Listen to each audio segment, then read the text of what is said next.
It's Larry in Lancaster, California. You think I'm blaming white people, Larry? Yeah, what about all the black successful people out there? They're not blaming the black community for their success. And you're blaming Reagan for Reaganomics. If it wasn't for IFTA, we would have these job factories here, and Reaganomics would have worked. If it wasn't for what? Oh, NAFTA. NAFTA was the logical extension of Reaganism, Larry. Reagan was, Nixon started this. Let's open the door to China. Reagan going into permanent, normal trade relations. I mean, there's been an evolution to that process.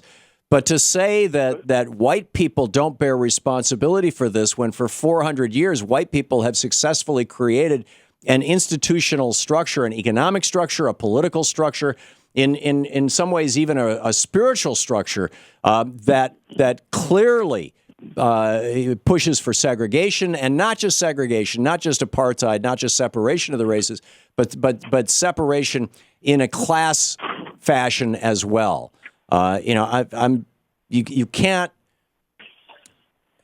I think I think you're wrong to say that there's no blame to be had by white people.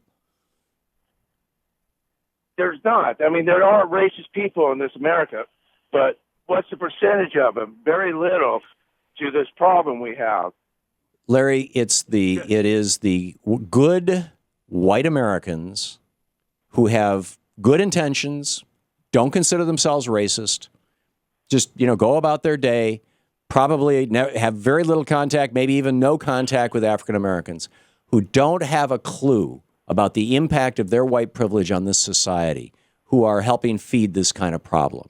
And what white privilege? I had to work hard to where I got. And you were able to work hard to get where you got, and you might not have been able to had you been born poor and black, Larry. I know poor black people that are more successful than I am. You're making excuses. They are the exception that proves the rule, Larry. No, we had a growing black middle class when we had manufacturing in the United States, just as we had a growing white middle class. Both have been whacked, but the consequence of all these years of racism is that the black middle class and the black working class are being whacked a whole lot harder than the white working class. Although, frankly, Larry, thank you for the call. Frankly, the fact that the white middle class is getting whacked, too, is causing people to sit up and go, oh, really? Maybe we should look at our trade policy. Maybe this TPP thing, this Shafter thing ain't such a good idea. That kind of stuff. We'll be back.